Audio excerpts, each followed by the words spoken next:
Hey guys, today I am here to talk about the Stone HS100G, which is the same as this guy, the SJRC S70W.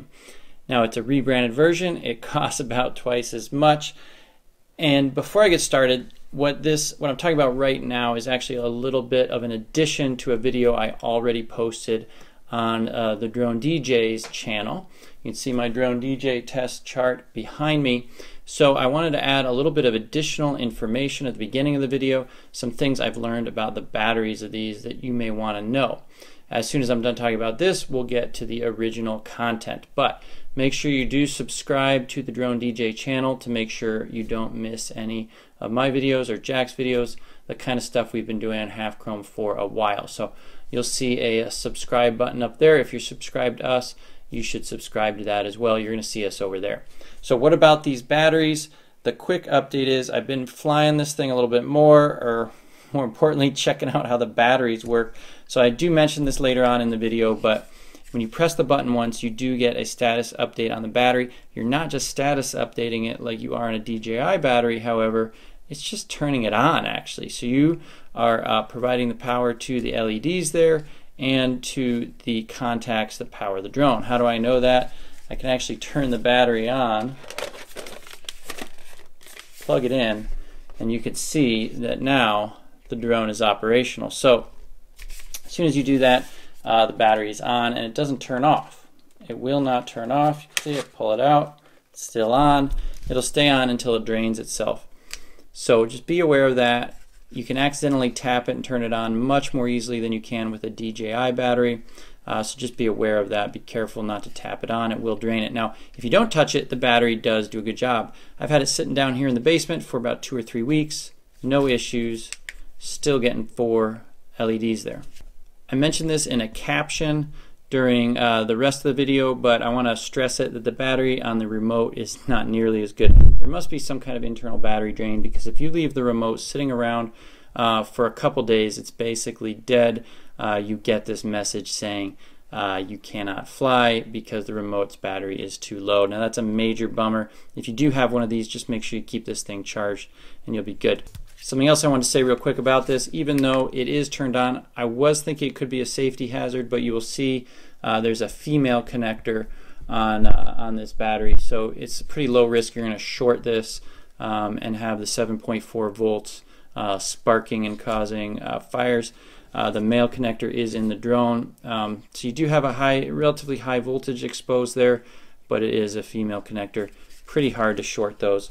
I wasn't even able to get my little test probes here from my voltmeter into the battery to verify that the voltage was on. It is pretty well protected, as you can see. So that's it. Let's get back to the rest of the video where I'm going to talk about where you can get this thing for less than half as much on Amazon, and we'll dig in a little bit more about the reviews that Amazon is posting for this and are they really believable.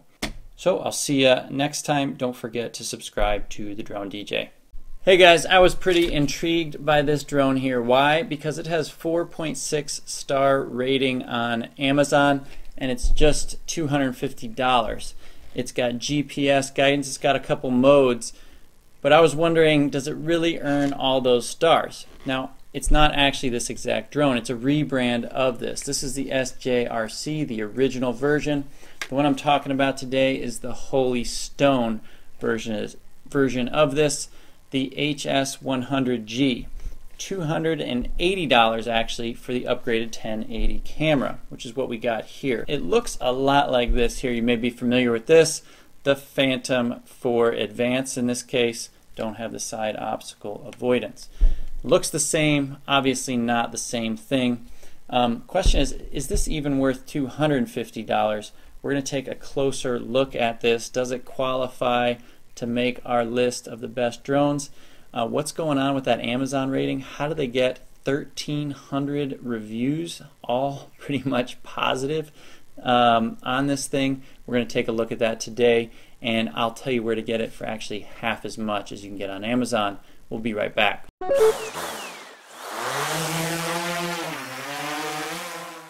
First up, what is this thing? HS100, HS100G, the 100 Holy Stone on Amazon. It was the original 720 camera. This is the 1080 version, the 100G. Now, who is Holy Stone? As far as I can tell, they only sell on Amazon and more recently on their website. A really interesting company. Why? Because all their Amazon reviews are ridiculously high. Almost none of their drones are under 4.5 stars. They have a really odd pattern too in their 1, 2, and 3 star reviews. Almost the same percentages on all their drones. Almost like they filter out the bad ones. I'm not sure exactly what they're doing. But they do probably make some pretty good products, or they sell some good products, and they really don't actually make anything. So this, we are told, is the same as the SJRC. SJRC is the original brand, and the Holy Stone basically rebrands these. We were sent this by TomTop. Thank you so much for sending this. It's also available on Banggood under this same exact name. Those are two smaller retailers than Amazon, but you can usually get stuff a lot cheaper. I mentioned half the price. You can get this guy for about $120, $130 on those websites, as opposed to $280 on Amazon. So a major difference there. If you are going to be interested in this drone after this video, go take a look at TomTop, go take a look at Banggood. We're going to have those links in the video. So a little bit more about this drone. Now, unlike the Phantom here, it does not have brushless motors. It has brushed motors. The battery is a similar kind of concept. It pops in and out of the back there. You can even check the level. That's not quite the same. It doesn't turn off. You actually have to long hold to turn it off. But kind of nice. You don't see that a lot on these toy grade drones, the ability to check the battery level. So that's not bad. Flight time and the range, very limited. 15 minutes, not horrible for a drone like this. I think it's around 15, but the camera and the gimbal, definitely not up to snuff with what you'd get with a higher end drone. So it's got what appears to be a one-axis gimbal here. It's a servo motor, so it's not fast enough to actually stabilize, and it doesn't make any attempt to stabilize in the pitch direction of the drone.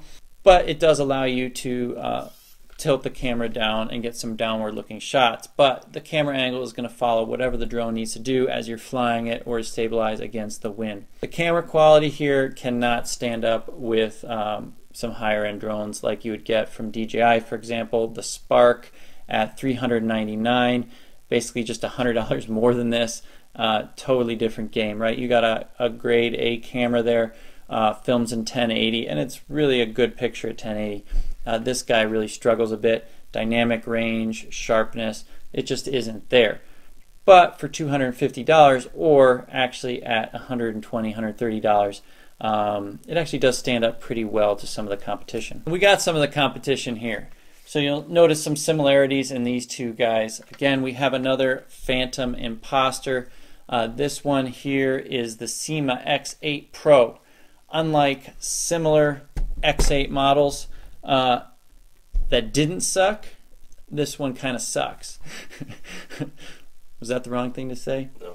There's nothing really good about this. The camera isn't as good as the SJRC.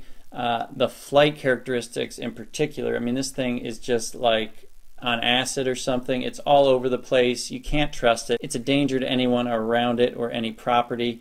I do not recommend this. So if you're looking for the sub $200 drone that has GPS, definitely stay away from that one. So given the camera quality and the $280 on Amazon price tag, I gotta say it's not worth it.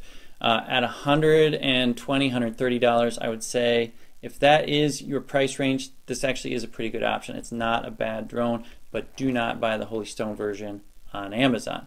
Now, if you are looking for a good drone, and you have a $250 budget, that's why you're looking at the Holy Stone, I've got another recommendation for you. So the Bebop 2, this guy's come way down in price. I think you probably had to spend something like $700 for this thing originally. $299 on Amazon. It's a little bit more on parrot.com. I do recommend you check out the prices on Amazon. In this case, that is where you get the good price. Now, what is this thing? It's got no gimbal at all, totally electronically stabilized. It's, Parrot really did an amazing job with this thing. You can even roll this drone over and the image doesn't move around. So it doesn't have a 3-axis gimbal. As a result, the 14 megapixel camera, it has to do a lot of cropping, a ton of distortion correction, so you do not get the same quality image you'd get out of something like their newer model, the Anafi or the DJI Spark. But this is a pretty darn good drone. It has way more range. I mean, realistically, you're talking hundreds of feet here. Here you're talking hundreds of meters, thousands of meters of range, more flight time, almost double the flight time, stabilized video. I mean, that's the biggest thing. I mean, you can't even take pictures with this guy if it's battling any kind of wind without everything being tilted. I didn't mention the distortion on this, uncorrected on this drone. So you only get that 1080, which is 2 megapixel picture. This is our top pick, under $300. This guy, 280, not worth it. 120 is. So which of these drones is a good deal depends on your price tag. If you've got over $200, do not spend any money on this. If you have $50, do not spend money on the Syma X8 Pro. It is junk. This guy here, one of the older X8s, actually is a good deal, worth checking out. Probably in the $100 price range now. Missing its legs at the moment. They snap on and off. The earlier version's good. Nothing with GPS from Syma. That's my recommendation. If you got $280, I still don't recommend you get this guy. It is better, but it's correctly priced on TomTop and Banggood and the $120, $130 price range. You can check this out if that is your budget. If you were looking at the Holy Stone at $280, I strongly suggest you look at $299. Parrot Bebop 2 FPV package is a killer deal now. If you're excited about the Parrot but you want something much more functional and with better image quality, there is of course the Spark, still at $399. Hoping to see that price come down, but at $399, still the best deal in terms of drones we've tested. There are some exciting things coming out under $300 from Hubsan and Xiaomi. We're going to be reviewing those soon, hopefully. But as of right now, this is our pick under $400. This guy definitely the pick under $300. And if you have a $150 budget, this SJRC from Banggood or TomTop is worth considering. Is this worth 4.5 stars on Amazon? Do I buy that rating? Absolutely not. If you want better information on drones, as of right now, I think you gotta come to us or other people on YouTube and on the internet who review these things. We've tested a lot of drones, as you can see here. For more drone reviews and information and tutorials, come back, subscribe to the Drone DJ channel. We're gonna see you guys next time.